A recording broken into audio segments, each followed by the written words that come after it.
Earlier this week, Kirk Hamilton, the beta for Destiny 2, perhaps the most anticipated split-screen video game of 2017, not counting Danganronpa V3, is just launched. It launched on Tuesday afternoon. You and I have spent quite a bit of time playing through it. We streamed a bit on Tuesday and have played a bit more since then. Kirk, what do you think? Man, I have so many thoughts. My main thought is I really want to play. I really want Destiny 2 to come out. It made me psyched for Destiny 2 for a lot of different reasons. I guess big picture, I think it's a very impressive beta. I think it's not a shock because they've been running Destiny. Bungie has been running Destiny for 3 years now, and they know how to do this. So it's not a shock that they would come out with a beta that just runs really well and works really well, and everything is like well considered. But I do think that it's a very impressive beta. Yeah, credit to them. Also, I think I've seen a lot of complaints about the lack of content in the beta, but I personally, at least, am happy that there's a lack of content in the beta because I want to see it all like unspoiled with my main character. When I just don't agree with that. I don't really see what people were expecting. There's no patrol. People wanted a patrol mission. Yeah. Okay. Fair. And there is like a big a world is pretty. There is a big open area you can explore in the Strike, and really, there's this really substantial single player mission. And then what I've been getting the most out of, obviously, is multiplayer. I've been playing a lot of Crucible with some of our crew. So the thing that I think I've liked the most about this beta, this will sound corny, but it's been really nice that everybody that we played Destiny with has just been online and everyone's been playing. So I've been able to get back into the look, there's some people playing. I'm just going to drop in and play with them some. And then we just have been playing a bunch of Crucible matches. And that's just fun. I like doing that. And I haven't done that in a really long time because I haven't been playing Destiny at all. So that's been my favorite thing. It's going to crimp our style that it's only 4v4 PvP and we can't roll with a group of 6. Yeah, I guess. I mean, yeah, I don't know. I think it remains to be seen. But obviously, it'll be harder. There's already been times where I look and I see that, that 2 friends are playing with 2 other people, and I don't know who the 2 other people are, and I'm like, well, I can't play with you. Exactly. So that could be an issue for sure. Though I do like the 4v4 setup. I think it's interesting. So let's break this down. Let's do one thing at a time. First, let's talk about the story mission, because that's the first thing you see when you open up the beta is you play through this intro really cool mission where the tower is on fire and you are running from place to place and mopping up Cabal, and eventually you are kicked off of the tower. Yes. So what do you think? I thought it was really cool and really it was a very neat spectacle. Yeah, I agree. I think it's a really probably the most impressive Destiny mission I've ever done. I think that's safe to say, right? I think it's in terms of just NPCs popping up and Half-Life. I think it's the first time you've ever seen Destiny 1. There was never a case where you'd see an NPC in a mission. Yeah, I guess is that totally true? I guess that's true. You would only see them in the tower and social spaces. So the thing I'm thinking back to is at the beginning of The Taken King, they had a very similar mission where you're at that base and it's under attack from the Taken. On Phobos. On Phobos. And it had a similar vibe, only it had that Half-Life vibe, or in Half-Life where you're walking and then the elevator falls and the guy is on there's these scripted events that happen that you just see as you're walking. And that mission did that, and this mission doubled down and did a lot more of that. But yeah, you're right. I mean, there's a couple of really impressive moments just in it. The door, Cade 6 knocks the door open with his body and then golden guns some dudes in front of you and then cracks to you and disappears. That stuff is all really slick Shaxx and well pops done. Up and it turns out he stole your Raze Lighter sword. Yeah, he's got a Raze Lighter. So another interesting thing was I played this through most of this stuff at the reveal event, and then it was also at E3. But some of the things in that single player mission were not at either of those events, so they were new. I believe the thing with Shaxx being there, and there's this part where he's protecting some civilians, that wasn't in the demo that I played before. And then there's a whole part at the end where you're jumping through these kind of questionable part, I gotta say, where you're jumping through these spinning turbines. It's you just die all the time. And it wasn't really clear where you were supposed to go. No, it seemed a little bit and I'm guessing they haven't finished putting the finishing touches on that sequence yet, only because it wasn't in the initial demo. And it's cool because it's definitely this different feeling environmental puzzle where you have to jump through these big spinning turbines and blow up 3 parts of a thing to keep going. But yeah, I mean, it wasn't clear what you're supposed to do, and then it just kills you so easily that you're like, I like just brute forced it in this kind of shitty way. Yeah. Because I've done it 3 times now to get the 3 different character classes, and like each time I'm doing it, I'm like, it's not like I got good at it or figured out how to do it. So a little questionable, but it wasn't in the demo, so it's kind of cool to see that they're adding, new things to the mission as well. So story-wise, you're supposed to be losing your light when Gaul kicks you off, right? And when they seal the Traveler. But unless Destiny 2 starts you off with like a Destiny 1 style character, and then you literally lose all of your abilities, it's going to be kind of dicey narratively. Because in the beta, you're starting off with your D2 abilities and stuff, which presumably you're supposed to get throughout the story of D2. I don't know. I hope there are ways that you like. I hope you don't just start off with those character classes. I hope you get them through the story. I wonder if there's a lot of ways it could work. Let me think. That's interesting. I hadn't actually thought about that, like how your character is going to have to level up. Like it makes sense to me that like the next story mission will be, you wash up somewhere and like one of the characters that has gone missing is there, and you go find your ghost, and then you begin gradually leveling up again. I hadn't thought about your character skills, but so one thing that could happen is they do like a God of War Metroid thing where you at the beginning off with everything, you start out with everything and you can kind of get a sense of it. I don't think they would do that, because one of the big themes of Destiny 2 for Bungie is getting new people in, getting people who didn't play the first game, and I think they're trying to make everything as user friendly and as beginner friendly as possible. But I'm not sure if let me finish describing what I'm describing, because I don't think that it isn't that. So if you started out with all your abilities unlocked and you had 2 subclasses just like they had here, and you could kind of go back and forth between them and use whatever you want. Overwhelmed is my point. No, right. But then you die at the end of the mission and you lose all of that. No, but I think what they don't want new players just jumping into the intro mission and stopping. No. But let me talk through the whole plan, the whole thing I'm describing, because there's another thing I'm thinking of. So you have everything. You just have a bunch of stuff. You can just kind of run through the mission.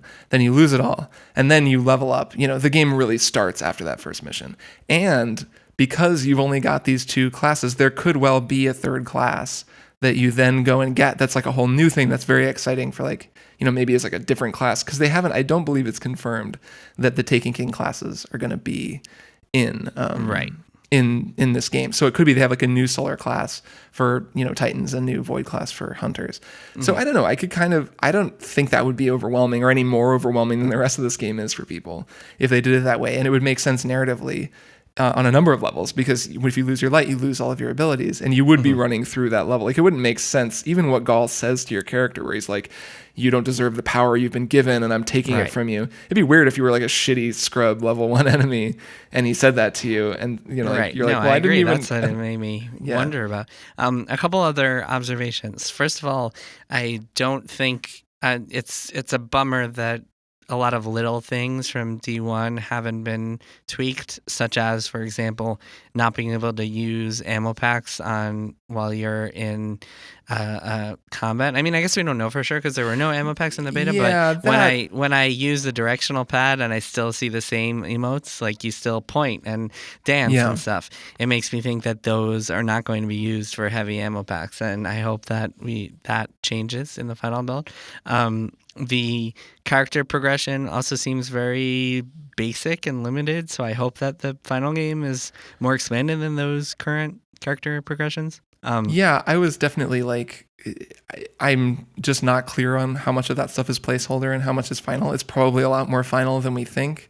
And yeah, like you said, like the fact that you're still pointing with like a whole D-pad button is ridiculous. And there was no inventory, so there's no way to really know how any of that works. Like there could well be some sort of a like shortcut, like maybe you hit the touchpad and it brings up like a Dark Souls style like quick select bar that you can like put many like inventory items. Like I could see them hacking that together without changing the D-pad. Also kind of a bummer that your inventory slots are exactly the same. It's still helmet, armor, boots, class item. And no artifact, right? There isn't even an artifact. Yeah, kind of disappointing that it's all the same, and hopefully that is another thing that changes or is expanded with launch. Another thought that I had is something that I think we've talked about before, because this is a complaint I've been voicing, is that I think in PvE not having a secondary gun is just going to feel awful. Like I've never felt the need to have a pulse rifle and a scout rifle. I would rather be using a pulse rifle and a sniper rifle in PvE. For PvP, it's a good change and it makes a lot of sense. But for PvE, it doesn't work, I don't think. What do you think? I definitely have to say that, as like, I know this is like a common complaint, but I have to say that I agree that it really does feel as though PvP is having a detrimental impact on PvE. Like, it's not just the gun loadout thing. Like, the gun loadout thing is great. I've been playing a lot of PvP and I'm feeling it. Like, I think it's good. Like, they've made some good changes. The time to kill is a lot longer. They've like nerfed some of the overpowered abilities, and the gun thing I think works really well. Like, it makes Destiny 1 feel almost like this perverse, like, shotgun sniper fest where just everyone's constantly got ammo for these guns, compared to the, Destiny 2. It's so different. And I really like in PvP having, a pulse rifle and then switching to a hand cannon, like going between two primary archetypes is really cool. And then, right, like you said, in PvE, it's very weird. I know Luke Smith said already that they're going to tweak the power weapon ammo drops in PvE, which is something I noticed. Like, when we did the strike together, you're just running around fighting this like strike boss and everyone's just using primaries on it, like for 80% of the time. And it's kind of weird. Like, it makes me wonder how, like, I'm open to the idea that they could redesign all of these encounters to work, but that one didn't really seem like it was. It just seemed like a Destiny strike. So I'm skeptical, like, that they're going to come up with some way to do that, especially since if they're like tweaking ammo loadout and stuff like their ammo drops. It just makes me wonder if they're really going to change the encounter designs. Another thing I really noticed, I wonder if you noticed this, is that the ability cooldowns are way slowed down. I don't know if you noticed that at all. No, I did not. I wasn't really thinking about that. Man, Are you sure next it's time not you're just playing. because you don't have the whatever stats like you're No, used to? I mean, it's possible. Like, it's possible that if you had like a higher whatever it is, like, I'm not totally clear on how some of the new stats work, but no, I mean, like, just everything charges slower. Like, that's just pretty established. Like, your grenade takes for freaking ever. Like, in PvP, that makes sense. It's like another example of, in PvP, like, there's this weird rhythm right now where you kind of, like, you have one grenade, and then if you blow it, you just don't have a grenade for a really long time. So there's a lot less ability reliance. Melee is the same way. So you just see people like not doing nearly as much, like, chase someone and get them halfway down and then melee them as a warlock or something. And supers are just really rare. I just felt like I didn't see supers happening. And then also a lot of people popping supers at the very end of a match. Like, suddenly, like, you can see there's a new thing at the top that tells you who has their super. And it just turns into this shit show, like, in the final whatever minute of a match, because everyone's taken so long to charge up. And so there's a lot of that stuff that I would imagine this is all very beta-y stuff that'll be tweaked, but especially in PvE, it sort of sucks not having access to your abilities as often. Like, I've just kept feeling like I was hitting the grenade button and not having a grenade. My suspicion is just because we have low level items. I think by the time you are like level 20 or whatever it is in D2, your abilities will be back to the rate that you expected. Because that's the type of thing that changes the more. I mean, I think it's a deliberate shift in PvP. Like, I think they want people to be using abilities less. And so if it makes sense. Yeah. Which right, there was an over-reliance before. So, speaking of supers, I want to talk about the new classes. Yeah. Because I was playing as a Dawnblade, and I felt like the class abilities are really cool. The Dawnblade has this rift, or all the Warlocks have this rift where you put it on the ground, and then suddenly everyone who's in it will either heal or do more damage. But the Dawnblade super, I am not a big fan from what I've tried so far. It's kind of annoying to control. The sensation of like throwing, it's cool to see your character jump up in the air and be flying around and shoot these flaming discs at people, but it doesn't feel that good to hit them. It's hard to tell whether you hit someone or not. It's weird angles. It seems to run out really quickly. Not a huge fan. Have you played around with that one? I know you said some of the other supers are cool. Yeah, I played some with that just in the beta, and some I think I played a Warlock when I was in Los Angeles at the premiere event. I think it's cool. Like, it reminds me of a Hammer Titan, but it's a little more chaotic because you're flying around a little bit more, and like it's a direct line instead of an arc. But it has that same feel. I think it's a pretty good super. I feel like you have fewer discs than you did hammers. Which you might, and that might be because the hammers were just hilariously overpowered, and you had like 17 or however many, and they needed to nerf it, so maybe they just decided to do that up front. That class seems good. I like the Warlock jump, the new Warlock jump. I like a little better. I feel like it's springier, but it takes some getting used to, and they still have like really good grenades for PvP. Yes. But I really was I was all the impressed by grenades two are the things. same, I think, for all 3 classes No, they're not. Oh, you mean they're the same as they were? as D1. They're a little different. I'm not actually At totally least clear. for Warlock. I think the Titan grenades has for like a both void wall Warlock. grenade that might be the same. I haven't actually used it, but it might be the same as that hunter grenade. But I don't want to spread misinformation. But something I was struck by is the major differences, I think, with hunters and Titans, at least in the beta. I feel like Titans are really, really good now. Like Titans have been, if not buffed, they've just been given a bunch of really cool abilities.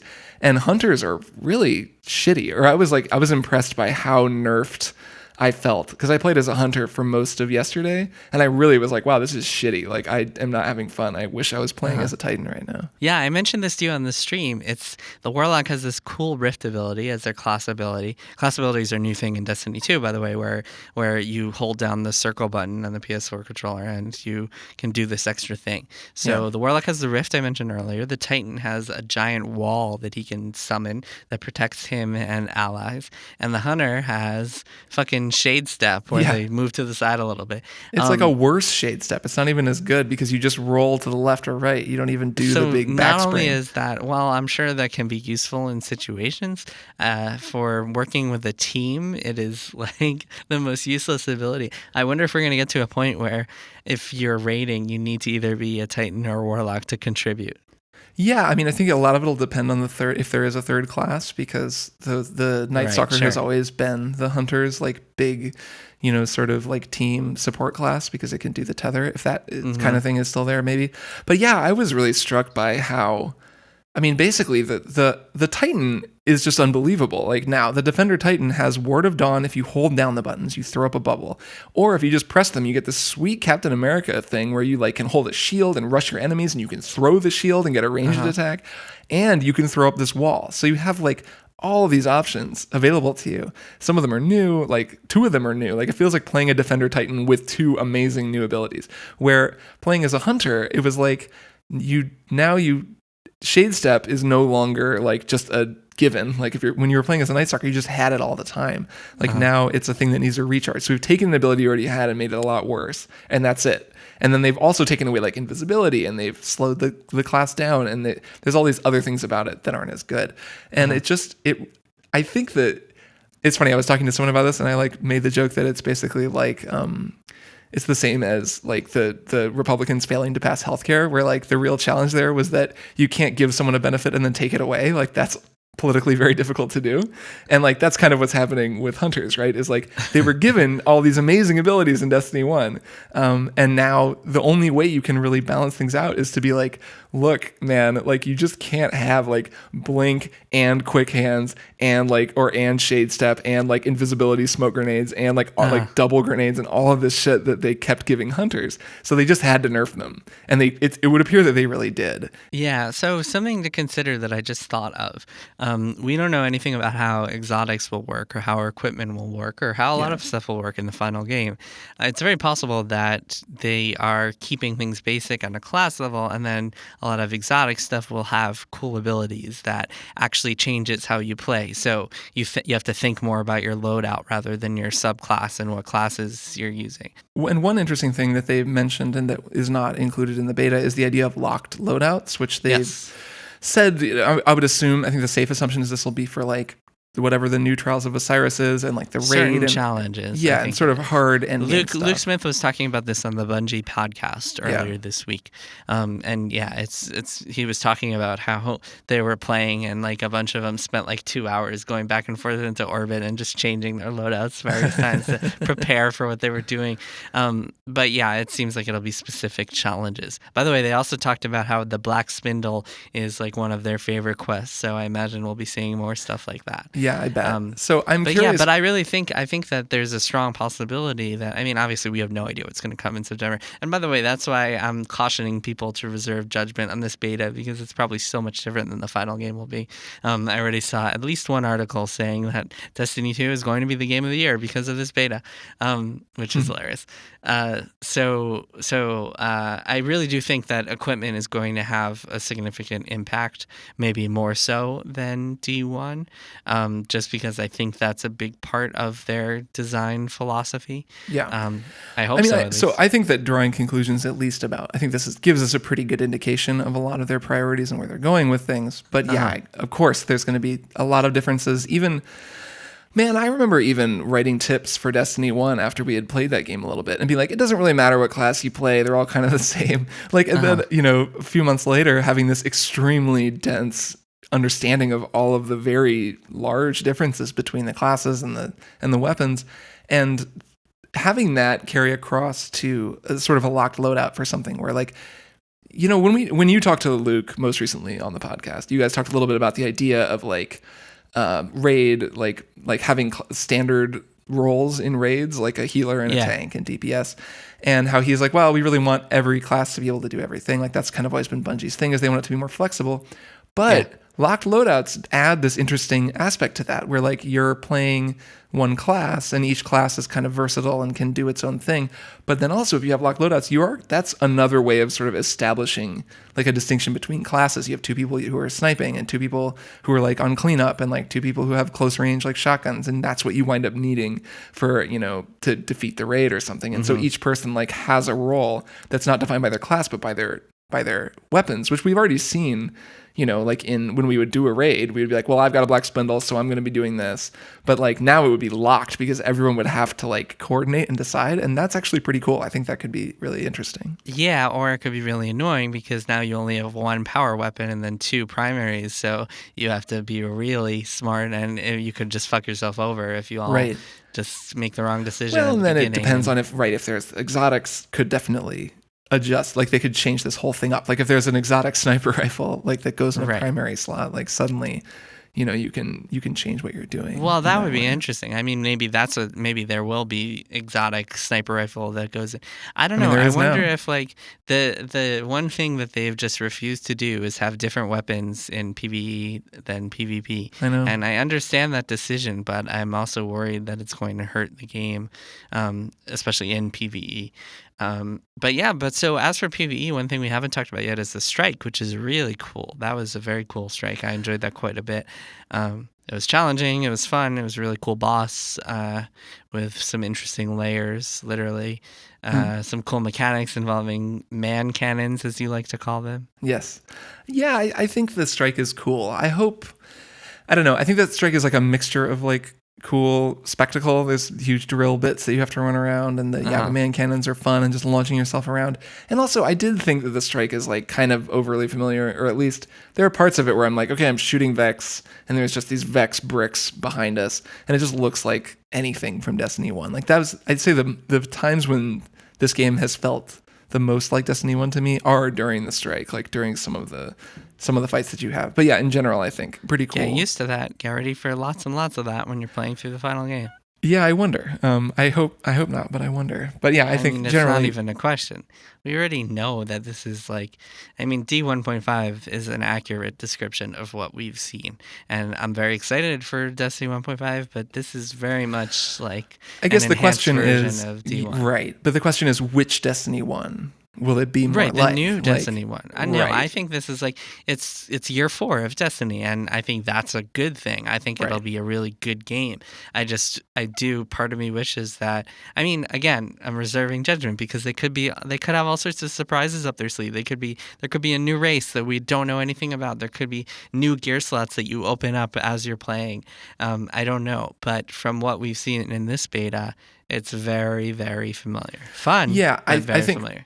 I think that when I'm saying it feels overly familiar, what I really mean is the beginnings of that feel like something from like the first year of Destiny. Like some of those gunfights, like they're just really boring, like fights with Cabal. Like some of the fights aren't super exciting, and then some are better. Like it's a weird mix, like where you're fighting. At least there were no waves. There were no defend this location. Right. Actually, I don't know. I think that strike there were no areas that felt like a slog at that strike. At least to me, there were no places where it's like defend this place for 3 waves of enemies. No. that's not what I mean. I mean just more the minute to minute that you're just fighting Cabal in a like backdrop that looks the same basically, and like that's more what I'm talking about. And like I said, it is a mix. Like there are also times where you're like in a big wide open area that like there aren't really any like that in Destiny 1, or you're in that drill bit area fighting through this crazy gauntlet, or the boss where it's like constantly the floor is dropping out from under you and it's like shifting around. So I mean it's an interesting mix of like familiar and new. The one place that they have the most room to delight and surprise us is in exploring the worlds and like the patrol areas, and just what we've seen so far, the bits and pieces we've seen of like screenshots of the maps that they have, and it looks like there are going to be multiple landing zones on each planet and lots of treasure hunting and exploring and little dungeon things.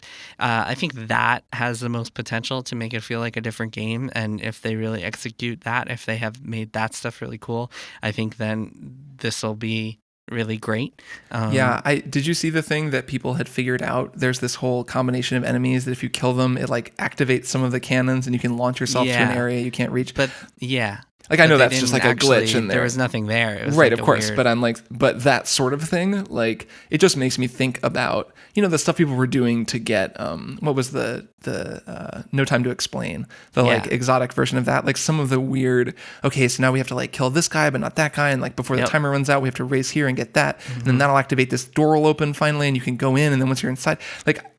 If they put a lot of that, if they kind of soften some of that from how complicated it was in the in those exotic quests, some of it should still. No, of course, but like if they both keep that stuff for exotic quests and then also soften some of it and like put it out in the world just as stuff you can do on your own, which is what they're kind of describing, like that's really cool. And if they've been able to generate enough of that, which is definitely an open question, like in general, there's going to be enough stuff in this game. I think that would be great. Like I'm optimistic about that if that's what they I would be super happy. I think other people might disagree, but I would be super happy if the story is short, if it's like 15 missions or whatever, and then most of the content is in the form of that density of like secrets you can find on the 4 different worlds, and there's just tons of stuff to explore and find. That would be my ideal Destiny 2.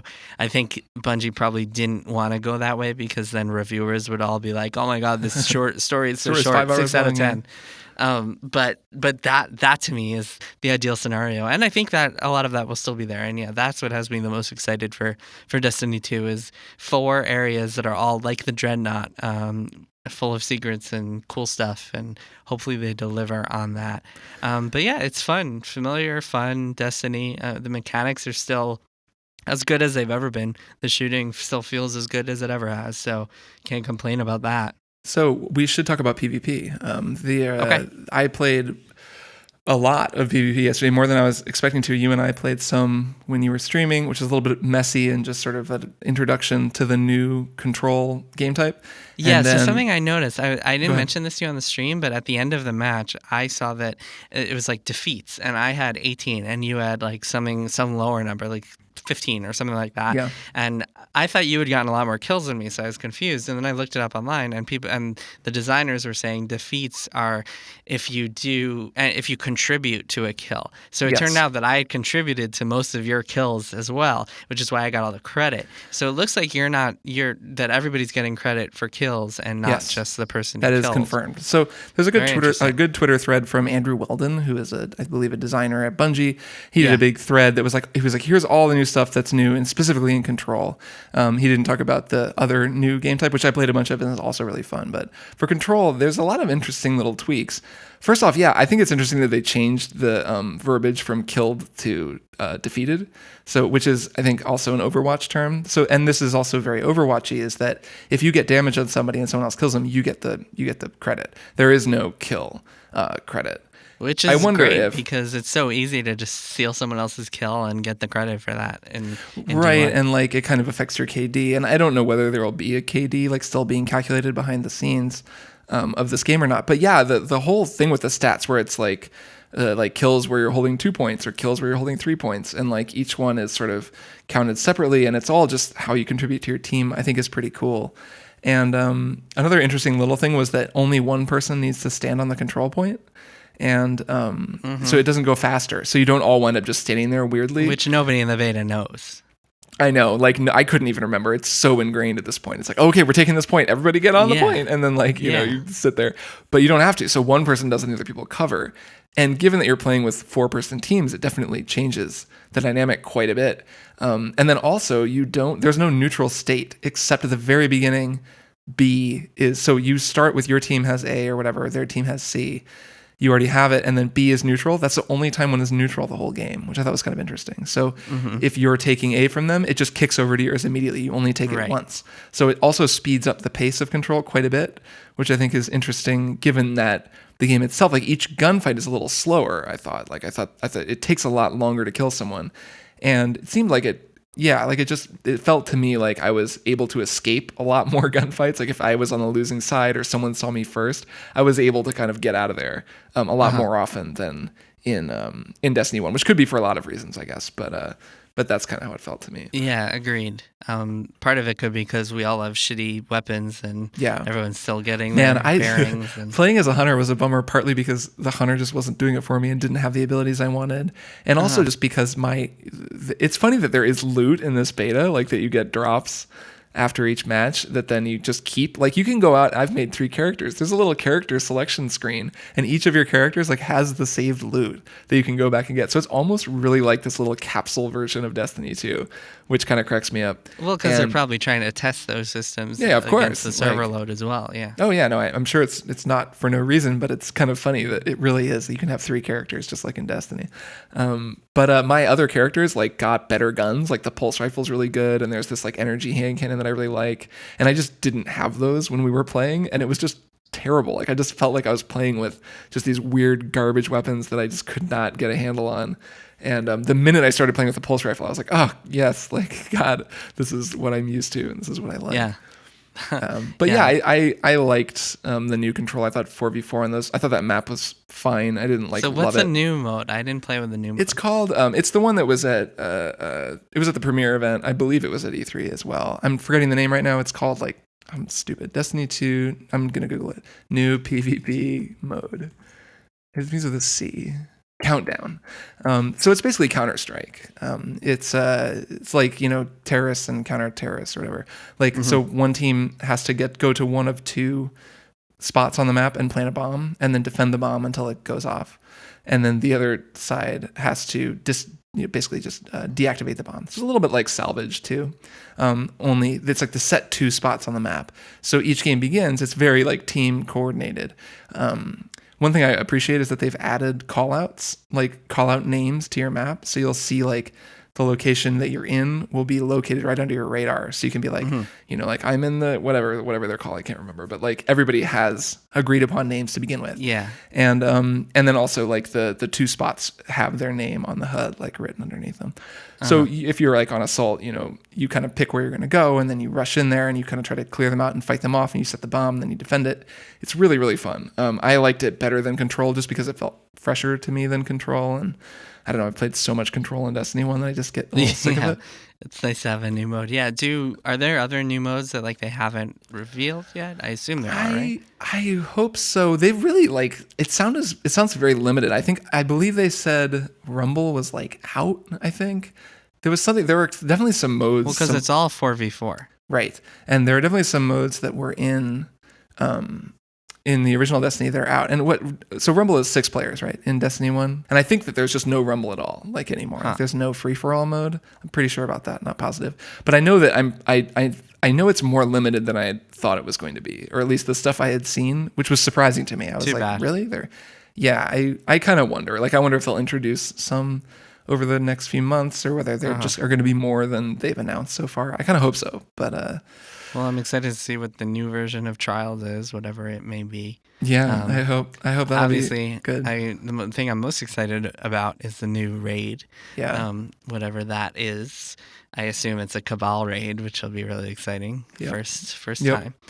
time. And yeah, I mean, Destiny 2, it's a good taste. The beta is a good taste of the game, but I would be very cautious about feeling about like judging the game based on this the way many people have.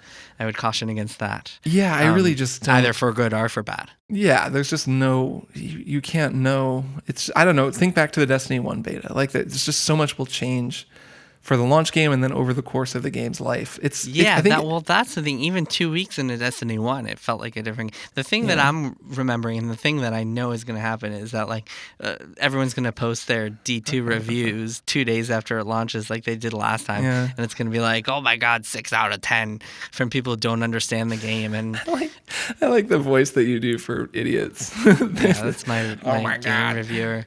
I remember so vividly. I remember getting so angry when people were like, because these review scores matter so much to these game developers, and like if it's a 6 out of 10 game, then it's a 6 out of 10 game. But there's no way to know that after 2 or 3 days of playing. Especially, there's no way to know that until you play until the raid is out, and the raid didn't come out until like 2 weeks after the game launched, and that stuff makes me mad. But anyway, it was an exciting taste. Yeah, I think so. I think it's just been interesting that there is an entire community now for this game, like a really rabidly starving, like excited community. A fantastic community. Yeah, Shout fantastic out to community. Our And it's, Destiny the game. I did an AMA there the other day. It was pretty yeah, fun. I saw that. It was good. So it's been really fun that that DTG is like so happening, and that all these sort of streamers and YouTubers that I watch are like just loaded for bear for this and like ready, and everyone has opinions based on 3 years of playing this game. This is the first time for me. I'm sure people who have played games like WoW and other games like that, like they've had this experience before. This is the first time for me where I came in on the ground floor, and at first, no one knew what to make of Destiny, and that was sort of like the exciting challenge of Destiny. It was like how to even write about this game that nobody understands and is weird and is brand new. Now it's so different, and watching this beta just be dismantled and like talked about and picked apart and like analyzed by so many people who know so much about Destiny has been really, really cool. And I'm sure that'll only continue into Destiny 2, and I'm really looking forward to that.